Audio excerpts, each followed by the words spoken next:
حضرت سعد بن ابی وقاص حضرت عمر سے کہنے لگے جب آپ کو کہتے ہیں جہاد میں بھیجیں تو آپ کہتے ہیں کہ مشورہ ہو رہا ہے، تو حضرت جی میری تلوار کو تو زنگ لگ گیا، کب بھیجنا ہے آپ نے؟ اس ملک پر بھی ظلم ہو جائے، اس پر بھی ظلم ہو جائے، اس پر بھی ظلم ہو جائے، کشمیر سارا لٹ جائے، فلسطین سارا تباہ ہو جائے، برما کے لوگ ابھی بھی خیموں میں رہیں، تو یہ اتنے اسلحے تو اتنی ساری، وہ کہتے ہیں سعودی عرب سب سے زیادہ اسلحہ خریدتا ہے، تو میرے بھائی کس لیے خریدتا ہے؟ فوٹو کھنچوانے کے لیے؟ کس لیے خریدتا ہے؟ ہمارے بچوں کو آپ دے دیں کہ تصویریں کھنچوانی ہیں تو وہ تو 6 موٹر سائیکل پہ بیٹھ جاتے ہیں، تو 8 تلواریں گلے میں لٹکا کے وہ نہیں فوٹو کھنچا لیں گے؟ فوٹو کھنچوانے کے لیے؟ جہاد جد و جہد کا نام ہے، میدان میں رہنے کا نام ہے۔ مجھے بڑی اچھی طرح یاد ہے، ہمارے استاد گرامی سے کسی نے کہا جی آج پریڈ ہے ٹی وی، تو وہ آج جہاز بھی اڑیں گے تو آپ کو تھوڑا سا لگا کے دوں، فرمانے لگے ابھی مجھے پریڈ نہ دکھا، مجھے اس دن دکھانا جب یہ جہاد کے لیے نکلیں گے۔ فرمانے لگے کام تو وہ ہے، یہ تو اپنے ملک میں کرنا ہے، جتنی مرضی شاندار کر لیں آپ، کام کریں، جد و جہد کریں، جس کام کے لیے چیزیں وہی کام کریں تو پھر ہی وہ سجتی ہیں۔ حضرت عبداللہ ابن مبارک رحمۃ اللہ علیہ ایک مجاہد کے پاس گزرے تو وہ رو رہا تھا، یہ بھی صوفی ہیں اور بڑے صوفی ہیں،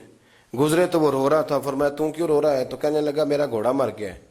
اور میرے پاس کل پیسے اتنے تھے 40,000 دینار جو میں نے گھوڑے پہ لگا دیے، تو آپ نے فرمایا اگر میں تیرا نقصان پورا کرنے کا کر دیں؟ حضرت نے 40,000 دینار اس کو دیے اور آپ گھر چلے گئے۔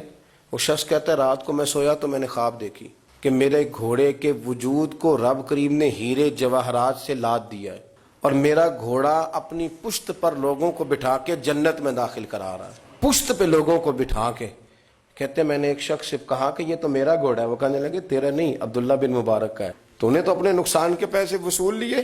یہ عبداللہ بن مبارک کا گھوڑا ہے۔ کہتے ہیں میں فجر کی نماز حضرت عبداللہ بن مبارک کی مسجد میں جا کے ادا کی اور میں ان کے قریب جا کے کہا، میں نے کہا حضور کوئی نہیں، اللہ نقصان پورے کرنے والا ہے، آپ تکلیف نہ کریں، اپنا 40,000 رکھ لے۔ تو ہنس پڑے، کہنے لگے خواب دیکھ آئے ہو اور تمہیں پتہ چل گیا ہے؟ تو فرماتے ہیں کہ میں نے کہا حضور آپ کیسے پتہ چلا؟ فرمانے لگے تم مجاہد ہو پر تمہیں ابھی جہاد کی قدر کا نہیں پتا تھا، تمہیں پتہ ہی نہیں کہ یہ گھوڑا جو جہاد میں مر جائے اللہ کی نظر میں اس کی قیمت کتنی زیادہ ہوتی،